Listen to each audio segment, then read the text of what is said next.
18 నెలల్లో ప్రభుత్వం ఏర్పడినాడు ఎంతకాలం ఉంటుంది ఇది 3 నాళ్ళ ముచ్చటనే అన్నవాళ్ళు ఉన్నారు. 3 నాళ్ళు అయిన తర్వాత ఈ ప్రభుత్వం ఉంటది కానీ సంక్షేమ పథకాలు అమలు చేయలేరు అన్నారు. సంక్షేమ పథకాలు అమలు చేసిన తర్వాత వీళ్ళు కలిసి ఉండరు, రోజు కలహించుకుంటారు, కాంగ్రెస్ వాళ్ళకు కలిసి ఉండే లక్షణమే లేదు అన్నారు. అక్కడి నుంచి ఈనాడు కలిసి ఉండడమే కాదు, ఈ రోజు కలిసికట్టుగా నడుము బిగించి నవ్విన వాళ్ళ ముందల తలెత్తుకొని నిలబడే విధంగా నిటారుగా నిలబడి సంక్షేమాన్ని, అభివృద్ధిని, విద్యను, ఉద్యోగాలను తెలంగాణ రాష్ట్రంలో అమలు చేసి దేశానికే ఆదర్శంగా నిలబడే తెలంగాణ మోడల్ని 18 నెలల్లో ఆవిష్కరించినాం. అందుకే ఈనాడు కన్యాకుమారి నుంచి కశ్మీర్ వరకు 150 రోజులు 4000 కిలోమీటర్లు మండు టెండల్లో మంచు కొండల్లో నడుస్తూ ప్రజలని కలుస్తూ ఆనాడు రాహుల్ గాంధీ గారు ఒక మాట ఇచ్చారు. మీరు తెలంగాణలో కాంగ్రెస్ ప్రభుత్వాన్ని ఏర్పాటు చేయండి, తప్పకుండా తెలంగాణ రాష్ట్రంలో జనగణనతో పాటు కులగణన చేస్తాం, అదే కాకుండా మాదిగ ఉపకులాలకు సంబంధించిన ఎస్సీ వర్గీకరణ చేసి తీరుతామని రాహుల్ గాంధీ గారు మాట ఇస్తే 2024 ఫిబ్రవరి 4 నాడు మొదలుపెట్టి 2025 ఫిబ్రవరి 4 నాడు సంవత్సరం తిరిగే లోపల సామాజిక న్యాయం చేస్తూ కులగణను పూర్తి చేసి ఎస్సీ వర్గీకరణ చేసి జాతికి అంకితం చేసి ఫిబ్రవరి 4ను సోషల్ జస్టిస్ డేగా ఈరోజు తెలంగాణ రాష్ట్రం జరుపుకుంటున్నది అని అంటే రాహుల్ గాంధీ గారి యొక్క ఉక్కు సంకల్పాన్ని ఈరోజు మనం అమలు చేస్తున్నాం. మిత్రులారా, ఈరోజు దెబ్బతిన్న ఆర్థిక వ్యవస్థ, అడుగంటిపోయిన రాజ్యాంగబద్ధ సంస్థల ప్రతిష్ట, వీటన్నిటిని పునరుద్ధరించుకుంటూ ఒక్కొక్క కష్టాన్ని అధిగమించుకుంటూ ఒక్కొక్క సమస్యను పరిష్కరించుకుంటూ తెలంగాణ రాష్ట్రాన్ని అభివృద్ధి పదం వైపు నడిపించే పని ఈరోజు నేను నా మంత్రివర్గ సహచరులు ముందుకు తీసుకెళ్తున్నాం. కష్టాలు వచ్చినాయి, ఒడిదుడుకులు వచ్చినాయి, అయినా నిటారుగా నిలబడి తట్టుకొని వాటన్నిటిని అధిగమించుకుంటూ ముందుకు వెళ్తున్నాం.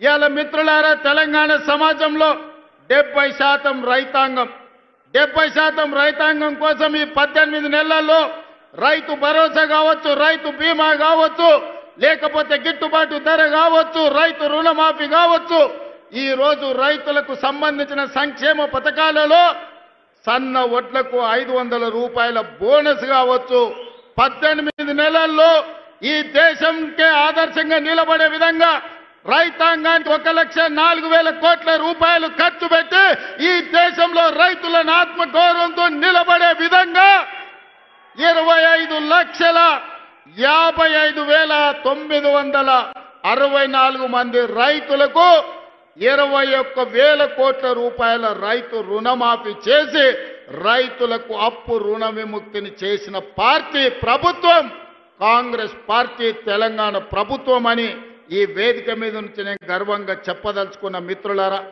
ఆనాడు మీకందరికీ తెలుసు, తెలంగాణ రాష్ట్రంలో రైతులు వరి వేస్తే వరి కొనుగోలు చేయక ఐకేపీ కేంద్రాలను మూతవేసి ఆనాటి ముఖ్యమంత్రి ఒక మాట అన్నాడు, ఎవరైనా రైతు వరి వేసుకుంటే మీరు ఉరి వేసుకున్నట్టే, నాకు సంబంధం లేదు, రాష్ట్ర ప్రభుత్వం వరి కొనుగోలు చెయ్యదు అని ఆనాటి ముఖ్యమంత్రి గారు చెప్పారు. కానీ ఇందిరమ్మ రాజ్యంలో ప్రజాపాలనలో మనం ప్రభుత్వం వచ్చిన వెంబడే చెప్పినాం, మీరు ఎంతైనా వరి పండించండి, చివరి గింజ వరకు కొంటాం, చివరి గింజ వరకు కొనడమే కాదు 500 రూపాయల బోనస్ ఇస్తామని ఆ ఎల్ల మాట ఇచ్చినాం. 2024-25 సంవత్సరంలో భారతదేశంలోనే అత్యధికంగా వరి పండించినాం. ఎంతయ్యా అంటే 2,80,00,000 మెట్రిక్ టన్నుల వరి ధాన్యాన్ని ఉత్పత్తి చేసి ఈ దేశానికి ఆదర్శంగా నెంబర్ 1 స్థానంలో నిలబడ్డ రాష్ట్రం తెలంగాణ రాష్ట్రం. ప్రతి గింజ మన ప్రభుత్వం ప్రజా పాలనలో కొనుగోలు చేసిందని ఈరోజు నేను గర్వంగా చెప్తున్న మిత్రులారా. అందుకే ఈనాడు రైతాంగం మొన్న జరిగిన మీరు చూసిండ్రు రైతు భరోసా కార్యక్రమం. అందరూ అనుకున్నారు గోతికాడి నక్కలాకి ఎదురు చూసిండ్రు, ఒంటె పెదాలకు నక్క ఎదురు చూసినట్టు రైతు భరోసాలో ఈ ప్రభుత్వం విఫలం చెందుతుందని ఆలోచన చేసిండ్రు. నేను చెప్పిన 9,000 కోట్ల రూపాయలు 9 రోజుల్లో రైతుల ఖాతాలో వేస్తామని చెప్పి 70 లక్షల మంది రైతులకు 9 రోజుల్లో 9,000 కోట్ల రూపాయలు వేసి రైతు ప్రభుత్వం, ఈ ప్రభుత్వంలో రైతును రాజును చేస్తాం. మా ఉద్దేశం, మా లక్ష్యం వ్యవసాయం దండుగ కాదు, వ్యవసాయం పండుగ చేస్తామని చెప్పినాం. చేసి చూపించి ఆ ఘన విజయాన్ని సాధించి ఇవాళ రైతులు తలెత్తుకునే విధంగా ఇది రైతు రాజ్యం అంటే ఇట్లా ఉండాలి. 24 గంటల ఉచిత కరెంటు ఇవ్వాలి, రైతులు పండించిన పంట కొనాలి, రైతులకు రుణమాఫీ చెయ్యాలి, రైతులకు రైతు భరోసా ఇవ్వాలి అని ఈరోజు ఈ ప్రజా పాలనలో ఇందిరమ్మ రాజ్యంలో మనం అమలు చేసిన మిత్రులారా. ఇవాళ ఎవరైనా సరే నేను సవాలు విసురుతున్నా, అది ఢిల్లీలో ఉండే మోడీ అయినా సరే, గల్లీలో ఉండే కేడీ అయినా సరే, చర్చ పెడతాం. పార్లమెంటులోనా అసెంబ్లీలోనా రైతు రాజ్యం ఎవరు తెచ్చిండ్రు, రైతులకు అండగా నిలబడ్డది ఎవరో తేల్చుకుందాం. రాండి చర్చలకు.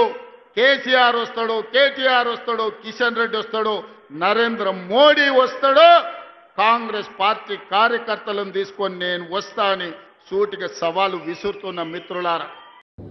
ముఖ్యమంత్రి గారు లేనట్టున్నాడుగా, ఢిల్లీ పోయినట్టున్నాడు కదా, పోయిందా పోతాడా? రేపు పోతాడు. మీ డ్రెస్సులు చూస్తేనే అర్థమవుతుంది ఏమోళ్ళు ఉన్నారు. అచ్చా, ఎల్లుండి కేటీఆర్ చర్చకు రమ్మన్నారని ఢిల్లీకి పోతుండా?